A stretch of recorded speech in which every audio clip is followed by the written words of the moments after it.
It's cold. Good evening. Good afternoon. Oh, here he is, straight on it. I love that. Hello. Beautiful. Okay, I'm going to stay right where I'm sitting. I'm not going to move. Please do not move. Okay. Please, I can't have you moving. So welcome back, Buddy. Welcome back to the viewers. We're back here again. We've got perfect reception. I can see you, your cute cheeks. I can see your face. It's perfect. Did you say you got Callum Smith next to you? He's doing some paperwork right now, but Oh, wow. you sure you want to put his face in this camera? Well, you know what? It's my Respect to phone, so you. it's the best on my phone. When he gets on, it might freeze. When he put his face in, he might freeze. You got to tell him congratulations to his brother. I never got to speak to him fight night. What did you? You know what? Talk about that fight. What did you think of it? Hey, listen, I knew that if Liam jumped on him and then give him time to get set, what was going to happen? You know what I mean? And that's just. He jumped on him and he didn't give him a chance to get set, to get a rhythm. Yeah. And you see, he just took complete control. You know what I mean? May I ask, at the beginning of the fight, when obviously Chris Eubank came out, he came out slightly slower than he usually does, but kind of like Liam kind of like jumped on him straight away, when usually Liam starts to heat up kind of like later on. What did you think of that kind of like that tactic, that game plan? I don't know why they did it. Maybe they thought they'd come out and take their time. They thought Liam was going to come out and take his time. Yeah. So they figure they can do that, and this is what I'm thinking. I could be wrong, and then they can find their rhythm. But Liam jumped right on him, and then get him a chance to get set. So I'm glad he's okay. That he's not really hurt. Eubank. You know what I mean? Just back to the drawing board. Yeah, there's been a bit of a stir. I said congratulations to Liam, but obviously after the fight happened, there was a bit on the internet about it was Liam got on that ass. McCarter Williams. These comments are coming in. I love it. There was a comment about an elbow hit. Did you see that on the internet? And what did you think of that? I'll be honest with you, I didn't see the elbow. I'm not gonna lie to you, I didn't see it. You know what I mean? But you know what cracks me up about this sport is that people talk shit. Yeah. But you're not in the ring, you're not in that position. Yeah. You know what I mean? So the question is, what would you have done in that predicament? You know what I mean? Everyone talk, he should have did this, he should have done that. Well, maybe you're right, but don't criticize the man. You know what I'm saying? Yeah. Win by any means necessary. You don't know what kind of. You didn't feel the heat Liam was bringing. Oh man, I could have done this. Yeah, maybe you could have, and maybe you couldn't have. So don't dog the man out. You know what I mean? He tried. It's not like he went in and quit. He tried. He just, he didn't get a chance to get his shit off, and that's the only bad thing about this sport is that you can't call timeout, you can't send in backup, you can't get a replacement. You got to sit there and handle that ass whooping yourself like a man. A lot of people don't really get it because they've never been there. You know what I mean? When you're in that position in a fight, it's easier said than done. When you're in there, someone's getting in your ass and you don't have an answer to it. You know what I mean? It's not a good feeling. Yeah, because when he did get knocked down, because I was sat there in the arena, the cameraman is right in front of me, the one that films ringside. So I never got to see all of the hits. But when I saw Chris Eubank Jr. get up, I saw him get up and he was out of it. And I thought they probably should have stopped it then. It's like he didn't allow himself to compose himself before getting up. He just immediately got up. And then he was gone from then. See, sometimes when you're in a situation you've never been, an experienced fighter probably would have took a knee, took the 8 count. You know what I mean? Take the 8 count, then you get up, and then you're able to come back. Yeah. Maybe not, but you get those 8 seconds. But when you jump right back up, you're not giving yourself time to get your senses back. You know what I mean? Some people recoup fast, some don't. Mm. And he clearly didn't. And obviously, it didn't last long after that. We had the round 4 stoppage. When you look at that fight, Buddy, and I'm just asking you because obviously you've got experience, you understand this the best. There's a there's a lot of people sort of like making up excuses or making up reasons why Chris Eubank Jr. lost, rather than credit Liam Smith for him winning. Talk to me about that logic in boxing, because I'm still learning. What is it? I think that maybe a week later, when everything is calmed down, a lot of people will have a different attitude. Okay. You know what I mean? You know what I mean? When it first happened, you know, Eubank never been in that position. From what I hear, he was favored to win. I could be wrong. He was favored to win. And sometimes when shit don't go your way, everyone's reaching for excuses. You know what I mean? And sometimes you just gotta let the shit simmer down. You know what I mean? And then let reality set in and say, okay, I lost to the better man that night. And move on. Don't sit back and dwell on it. Don't point fingers. It is what it is. Yeah. Listen, when a guy is winning, nobody's pointing fingers. That's it. But when a guy loses, everybody wants to point fingers. And I think that's another mess up thing about this sport is, you know, when you're winning, everything's gravy. But when you lose, everybody wants to point the finger. And it's like, yo, you can't point the finger. Because you're losing with the same stuff you was winning with. That part. So, you know what I mean?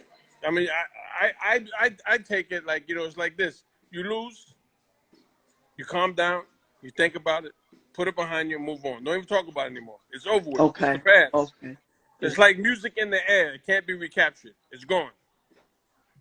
And that's how a lot of people got to look at it. But unfortunately, in this sport, people don't. Every time you see somebody, they got their opinion of what he could have done, should have done, or what they would have done, what they could have done. Everybody can say that until you're in that position. If you've never been in that position, don't speak on it. But in boxing, everybody's an expert. Everybody's an expert in boxing. You know what I mean? So, I mean, I just believe that as a fighter, I think he should just take some time off to himself. Okay.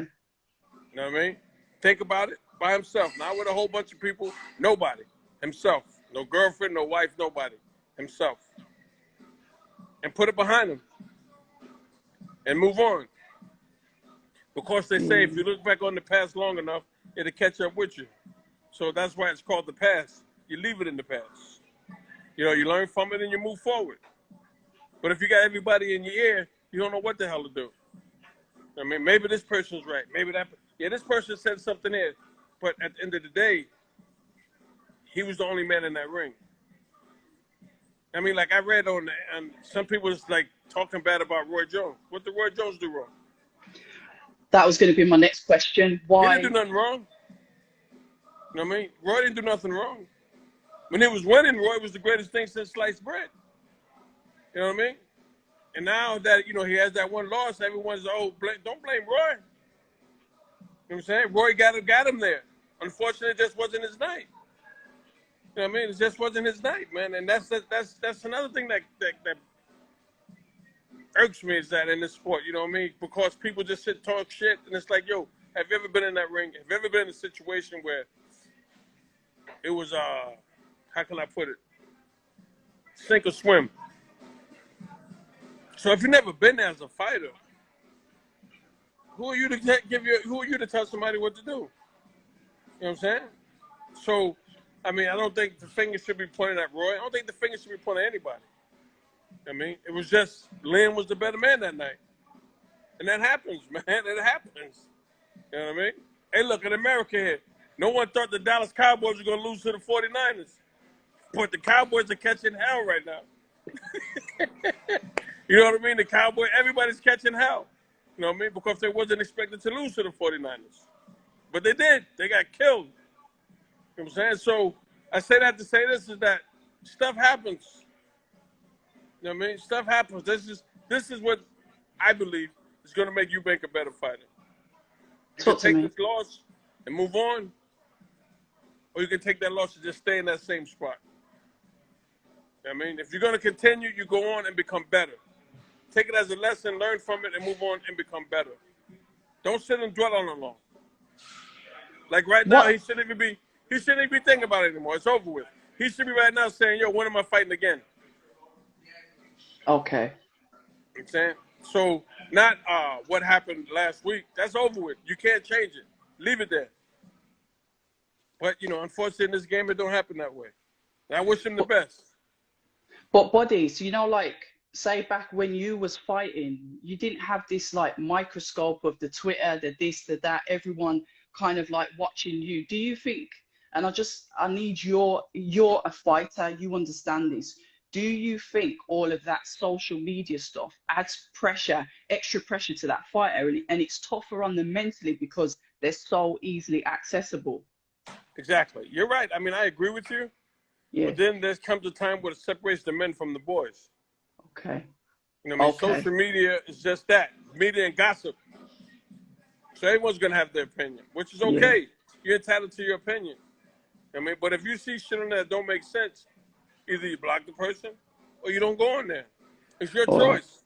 It's your choice to go on there or not. You know what I mean? It's your choice. So it puts a lot of pressure on. Yes, it does. If you allow it. You know what I mean? okay. You can't let what somebody say who don't really know you or really don't know your opponent what's going on in there.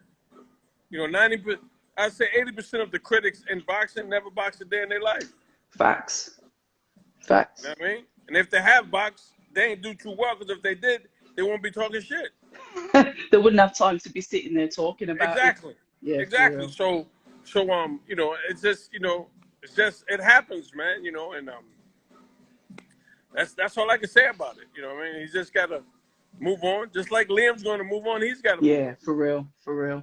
But how do you see it then? You talk about it separates the men from the boys. When you look at a fighter, when you decide, you know what, okay, I'm going to train this fighter. How do you work out their mental strength and if they're going to be strong enough to go through those tough times? Because you can't win every single fight. Not everyone's Floyd Mayweather. Yeah, Well, what you do is this: when you get the fighter, when he comes yeah, back, yeah. you just got to fill him out. How do you feel You, him out, body though? okay. What is it? Hey, What can excuse you me. Hey, see? Don, hey, can you ask him to turn it down a little bit? You got to fill him out. You got to see where the head is at. You got to be like a counselor. I'm gonna Okay, tell you a true. I'm gonna tell you a true story. Ruslan Provatnikov. You heard of him, correct? okay, yeah. Okay, he was No, no, Ruslan no. In Provatnikov. fact, no. I'm gonna have to search him. Yeah, go on. Okay, so now a promoter called me and says, "Buddy, I want you to come to Vegas. I got this fight. I want you to see. I want you to train him." I said, "Okay." So I drive from LA to Vegas. I watch him Yeah, fight. He gets yeah. beat. He gets beat. So they said, "What do you think, buddy?" I said, "I still want to train him." They're like, "What?" I said, "I still want to train him." So I took him. I trained him for his next fight. He won by knockout. And then after that next fight, me and the management couldn't come to terms. So I left. And then the kid went to Freddie Roach. He became champion. He gave fucking Timothy Bradley a do or die fight. Someone's just put that in there. Did he fight Tim Bradley? Yeah. Yeah, it was a do or die. I mean, the fight was, forget about it. I mean, it was a war. He had Bradley down. It was a freaking war, the guy. But now here's the guy. I say that to say this, that after he lost that fight on ESPN, I said, I'll train him still. And everybody looked at me like, what? He just got beat. I'm like, I see something in that kid. Okay. I mean, then the next fight we fought an undefeated guy on ESPN. A couple months later, he scored a knockout. And then after that, me and the management couldn't come to terms. You know what I mean? So I walked away. And the kid went on, became a superstar. You know what I mean? And like now, when I was in Russia with Kovalov, and he came to see me where I was at, and we hung out. We had lunch. We had a great time. English wasn't the best, but we had a good time. Yeah. So some guys gonna take that loss to come back, and that loss could make them a better fighter. But it's all up here, and it's all about who you're with.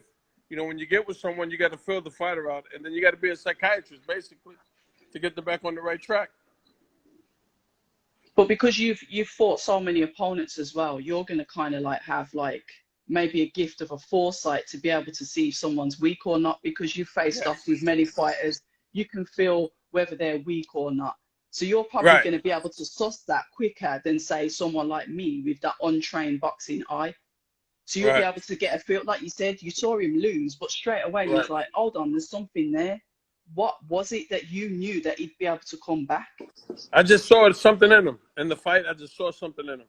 Okay. You know, something is hard. You can't explain it. Yeah. You know what I mean? It's like, you know, you see, say you go out and you see a car, and everyone says that car's a piece of crap. But something in that car, you're like, I want that car. Okay. That's the car I want. And then you take it and you make something special out of it. Yeah. You know what I mean? Is there something you have that eye, you say, I want that car. They were like, are you crazy? Are you No, I'm not crazy. Give me some time. When I get done with it, it's going to be a gym. Yeah. You know what I mean? Like I said, I think Eubank should just go, get away from everybody.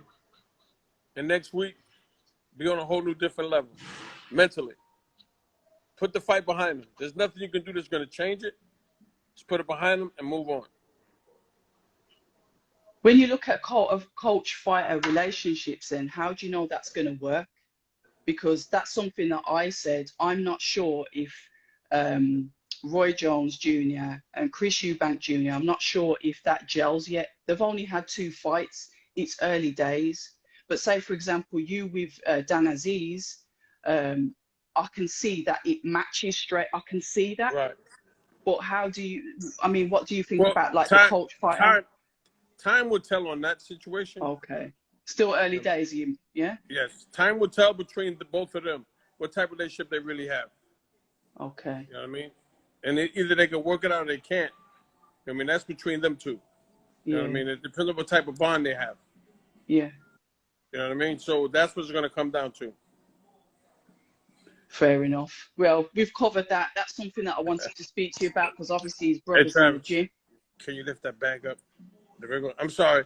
I'm in the gym. No, so you're in the gym. Callum is so tall, we got to get the bag lifted. Yeah, we got a bag here for midgets, but, you know. He did, to be fair to Callum, he did say that you two work really well together. Yeah. And that he has to have that respect for you and his relationship to work. You know what I do is that before I train any fighter, I say, let's spend a few days together to see if we gel. I mean, if we don't gel, how far we're going to get? You know what I mean? You got to have that vibe there. Not on the boxing level, but on the friendship level, everything. You guys got a vibe, got to be on the same page. And then you could get the best out of each other.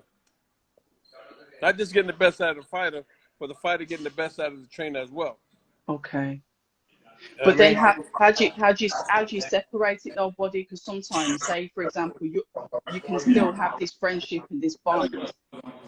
What if the fighter then thinks that he gets too comfortable and he starts to question your knowledge or gets defiant when you're in the corner? You understand what I'm saying? Yeah, the key is for him to get comfortable. Get comfortable in what I'm, not only with me, but in what I'm telling him. Okay. We know what that comes from, though. Anybody can tell anybody can do anything. I can tell you to do something, but can you show me how to do it? It's the difference. If you can show me how to do it, you don't have to do it the same way I do it. Let's get the same results. That's the difference. Anybody can yell instructions, but I guarantee you, if most of these fighters said to the trainer, "Can you get in here and show me what you're talking about?" They can't. I mean, they can't. So that's the difference between a trainer and a teacher. Okay.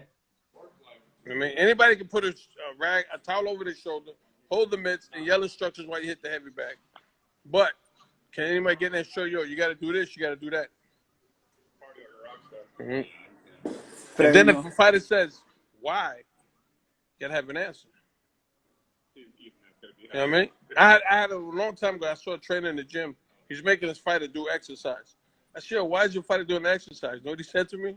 I don't know. I saw somebody else doing it. I wonder if... I was like, what? He goes, I saw somebody else doing it. It looked good. I'm like, you got to be kidding me. Damn. He's like, nah, buddy. So, So Speaking of training and exercising, because like I said yesterday, you gave me a tip. Those that, like I said, salute to all of those in the chat at the moment. Please feel free to drop a question in the question box and I'll ask Buddy any questions that I can read out. Some of the training that you said is to do the 30 minutes cardio every day. No matter what training you do, make sure you do your 30 minutes. And one of that was, like I said, to run forwards, run backwards, side to side, and shadow box. Talk to me a bit about your training methods. I don't want no game plans, but how you get your fighters into shape. Because with all this brand new strength and conditioning, electronic machinery, that can kind of like take away like the old school of training. Well, I believe in the old school of training. Just point blank. You know what I mean? Listen, I don't knock the strength and conditioning, because there are some guys out there that, they do know what they're talking about. But there's some guys out there, they just like some of the trainers, they see shit, you know what I mean? And then some of these people, they stick around the gym to learn just enough.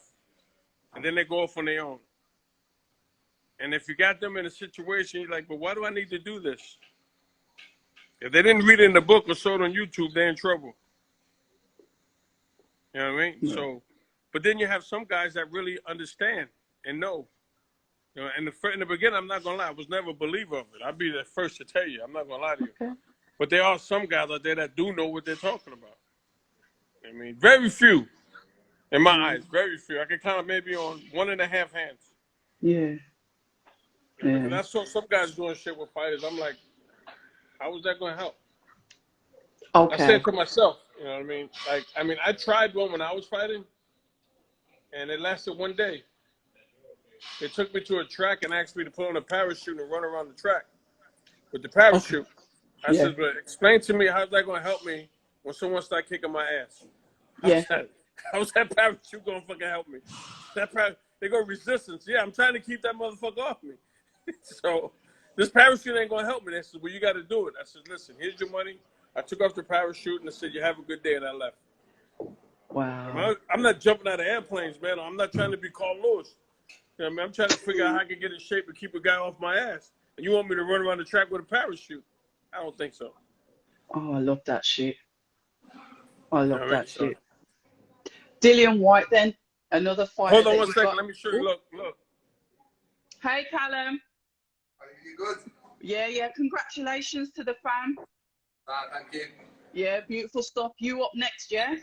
Yeah, March. Nice one. It is a fighter that packs some serious power. He does, Callum. Oh, he can't punch. He can't punch. He can't punch. He has got some power. He's got. Sometimes I think he's on medication because that's how hard he be punching. I'm like, you take your medicine today, man. Yeah, he's a good. What's it like training, Callum? What is great. He like? I mean, he's a student. Okay. That's what's good. He's a student in the game. And he's a hard worker, you know? Yeah. And he listens. That's the key. He listens. You know what I mean? But if you can't tell him why, he's going to look at you like you're retarded, like, hello. But you got to, if you tell him why and he gets it, he's going to do it. Guaranteed. How do you rate the fighters then that are coming? Because you've got the British fighters. The British fighters seem to be all over you like a rash. You know what is it? I like them because they're loyal. Really? Yeah. So you're saying there's a difference? The ones I've come across are loyal. Explain that loyalty. When you say loyalty, I'm gonna leave it at that. They're just loyal. Wow. They appreciate you. Okay. They appreciate you. You know what I mean? Yeah. So I'm gonna leave it at that. Okay then. Dillian Whyte then. We'll move on to Dillian Whyte. He's fight with Jermaine Franklin, who is rumoured now to be allegedly fighting Anthony Joshua. I want you to break down Dillian Whyte's performance. And what I will say, Buddy, before you start, I think Dillian Whyte got a lot of slack because the fight before Dillian's was insane. It had the blood, it had the knockout. So all of us in the crowd were hyped up and we were expecting Dillian, you know, this maximum violence. We were expecting him to do the same thing. And when he went there and he boxed and he didn't like do what he usually does, we were like, what was that about then? And then obviously, do you understand? It brought into question, like, okay, now I'm confused. And then people were saying, oh, that was a close fight. Oh, I think he lost that. But your thoughts? My thoughts is this: we had the perfect guy. Watch the left Yeah, foot, Callum. Don't take that. We had the perfect guy for what we wanted to do. We had the perfect guy. Not taking nothing away from Mr. Franklin. He fought a hell of a yeah, fight. I give it to him. He did better than yeah, I thought. I'm not going to lie to you. You know what I mean? But he was in a situation when you get a guy that has everything to gain and nothing to lose, they're the worst guys to fight. okay, I mean, he had everything to gain. What did he have to lose? Nothing. nothing. But everything to gain. And by putting up such a good performance, look nice, fighting Joshua.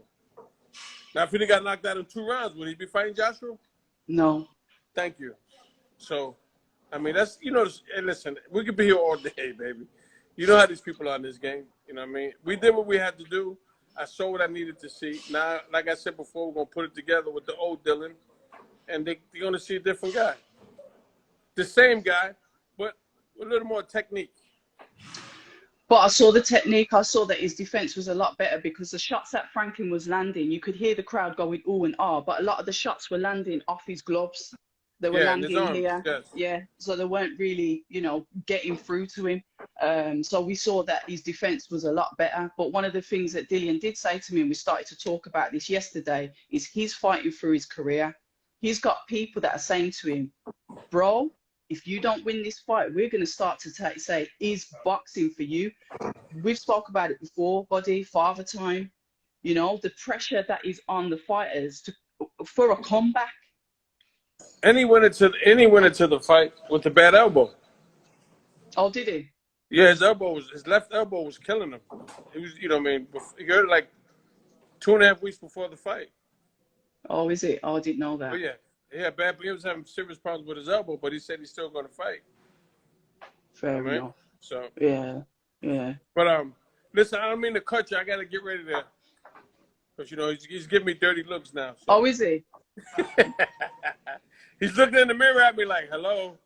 All right, sorry, Callum. But Buddy, you know I can pick your brains for 780 years. I will see so you. Then call me anytime to do this interview. Okay? Yeah. When you come back over to the UK, which you will be for Callum, we will definitely sit down and have a proper catch up then. But thank you so much for your time. All righty. And enjoy your session. Right, Ladies and gentlemen, thank you for tuning in, and we'll do this again. Take it easy, Buddy. All right, bye-bye. So, yeah.